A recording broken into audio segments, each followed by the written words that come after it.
Avec la taxe d'apprentissage, donnons-leur des ailes. Avec votre CCI, investissez dans votre avenir et celui de votre région. Faites votre déclaration et votre paiement en ligne jusqu'au 29 février 2012. L'aéroport Toulouse-Blagnac, le partenaire des entreprises du Grand Sud-Ouest, vous présente l'interview politique d'Objectif News.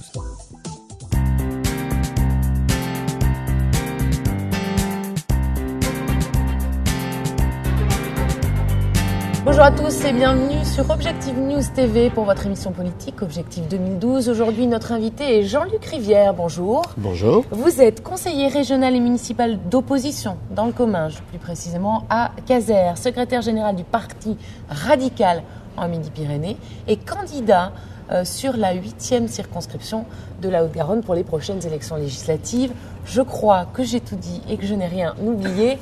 Et je profite de votre présence pour essayer d'y voir un petit peu plus clair. À quelques semaines du premier tour de l'élection présidentielle, Jean-Luc Rivière, on ne sait toujours pas qui va rallier le Parti radical. L'UMP et Nicolas Sarkozy, aujourd'hui candidat, ou François Bayrou. Bien, je vois d'abord que le suspense est pour vous insoutenable, donc je vais essayer de vous apporter quelques éclairages. D'abord, le Parti radical a un calendrier. Ce calendrier a prévu un congrès pour le 8 mars. Oui. Et lors de ce congrès, donc, nous déciderons, comme d'habitude, à travers ce qu'on appelle un texte de politique générale, quelle sera notre position pour la présidentielle. Donc on ne saura rien à ce sujet avant le 8 mars.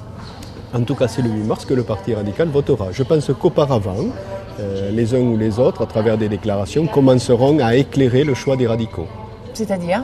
C'est-à-dire, je pense qu'aujourd'hui, et je les perçois comme ça, à travers l'offre politique qui est, le fait qu'il y ait une candidature au centre issue de nos rangs, la question ne se pose plus, M. Morin retire aussi la sienne. Tout à fait. Donc aujourd'hui, l'ensemble des formations qui constituent l'ARES savent qu'aujourd'hui, elles n'auront pas de candidat. Donc à partir de ce moment-là, je crois qu'il va apparaître que les discussions qui ont lieu actuellement, que mène Jean-Louis Borloo avec l'UMP et je dirais avec le président de la République, devraient peut-être nous donner des indications. Vous restez mystérieux. Oh, pas du tout, je pense que Vous c'est êtes un mystérieux. Non, c'est un processus normal. Choisir l'UMP serait étonnant en tout cas, puisque je rappelle que Jean-Louis Borloo l'avait quitté. À l'époque, il pointait du doigt d'ailleurs la droitisation de cette formation. Il avait, vous en avez parlé, fondé une nouvelle grande formation de centre droit. C'était il y a à peine un an. Est-ce qu'il peut aujourd'hui revenir en arrière et rejoindre l'UMP ? L'ARES n'existe plus. Elle n'a plus aucun sens aujourd'hui. Si. Mais d'abord, il ne s'agit pas de revenir en arrière. Il s'agit à un moment donné de voir quelle est la situation politique, comment elle se pose. Je veux dire, je crois que ce qui avait amené, je veux dire, c'était pas un divorce, c'était au pire la rupture d'un Pacs, Oui. donc c'était pas en soi dramatique. Deuxièmement, l'ensemble des parlementaires ont joué leur rôle durant cette période et ont cherché souvent à modifier un certain nombre de textes et ils y sont parvenus, donc c'est une bonne chose. Et qu'aujourd'hui, j'ai plutôt le sentiment que Jean-Louis Borloo a envie de se faire bien entendre de la majorité présidentielle. Et choisir François Bayrou ne lui permettrait pas de se faire entendre ? Est-ce que ce ne serait pas plus cohérent, compte tenu de sa volonté à l'époque, en tout cas, de créer une grande force centriste ? Le problème, François Bayrou, c'est une question que nous avons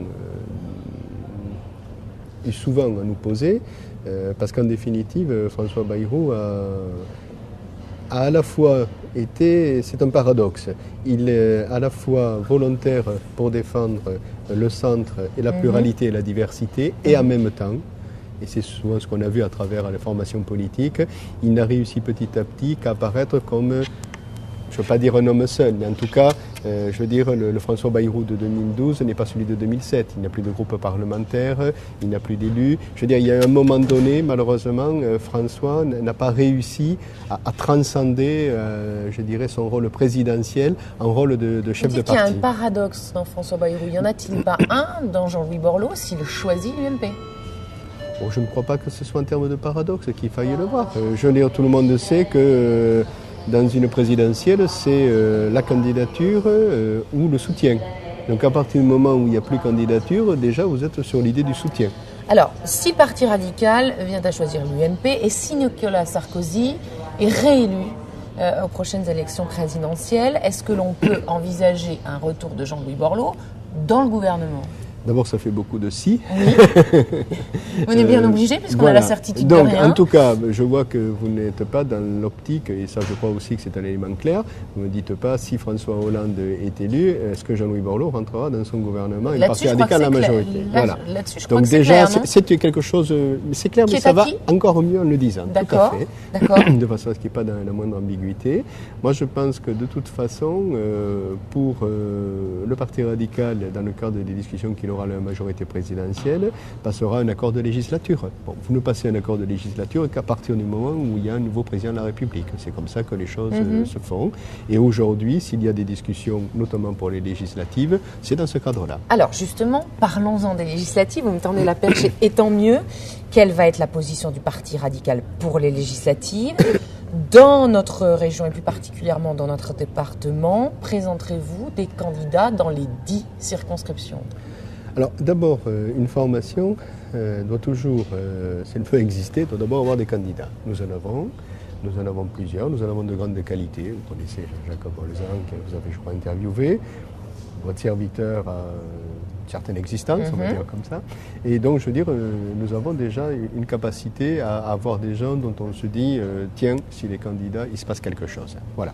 Donc maintenant... Mais est-ce que le résultat des présidentielles ne va pas bouleverser la donne ? Est-ce qu'il y aura 10 candidats du Parti radical en Haute-Garonne ? Je pense très honnêtement que les choses seront réglées avant les présidentielles.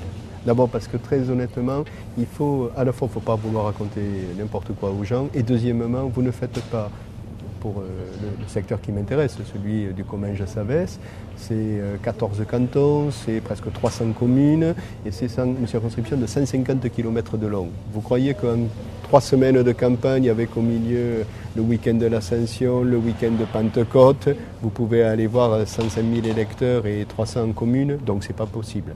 Donc je veux dire, les choses seront clarifiées avant et je crois que ça serait une mauvaise chose pour la démocratie d'imaginer que c'est seulement au vu des résultats d'une présidentielle qu'on décide de faire quelque chose aux législatives. La politique, c'est aussi à un moment donné affirmer des choses, prendre des risques, mais à un moment donné faire les choses et ne pas attendre les résultats. Alors on va finir sur une pointe d'humour, même si je précise que l'information est sérieuse. Vous êtes candidat sur la 8e circonscription, mais vous mettez en avant une suppléante plutôt étonnante. Oui, alors là c'était la petite pointe d'humour. Je crois qu'aujourd'hui, puis c'est bien, ça fait aussi un peu de modestie à tous les politiques, quels qu'ils soient. Je dirais que la personnalité commingeoise la plus connue en ce moment, c'est à Paris. Il va y avoir dans quelques jours le Salon de l'Agriculture. Je suis moi-même nous ne sommes que 2 élus sur 37 en Haute-Garonne à appartenir à la Commission Agriculture. Ça vous démontre à quel point les choses ont bien changé. Et donc je suis le seul élu commingeois membre de la Commission d'Agriculture. Oui, oui. Et c'est dans le cadre de l'affiche du salon. C'est une belle vache de race gasconne de l'élevage de M. Estadieu à Souèche, qui s'appelle Valentine, qui a été choisie pour être en 4x3 partout dans Paris, dans le métro. En faisant du teasing, elle dit « j'arrive », elle interpelle tout le monde, elle est sur des grands immeubles, porte d'Italie et porte de Versailles. Et aujourd'hui, c'est un élément de grande fierté de se dire ben voilà, le symbole de l'agriculture française, c'est une vache du Comminges. Et c'est vrai que l'éleveur, M. Estadieu, est un homme absolument extraordinaire et vous donne l'envie de cette agriculture que nous avons et que nous aimons. Donc c'est un vrai plaisir. Et voilà, et on salue Valentine et son éleveur donc, du Comminges. Merci beaucoup. Je vous en prie. Bonne Jean-Luc journée à vous. Rivière d'être venu sur ce plateau. À très bientôt. Merci.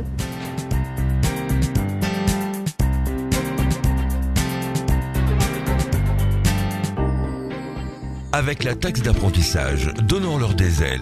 Avec votre CCI, investissez dans votre avenir et celui de votre région. Faites votre déclaration et votre paiement en ligne jusqu'au 29 février 2012. L'aéroport Toulouse-Blagnac, le partenaire des entreprises du Grand Sud-Ouest, vous présente l'interview politique d'Objectif News.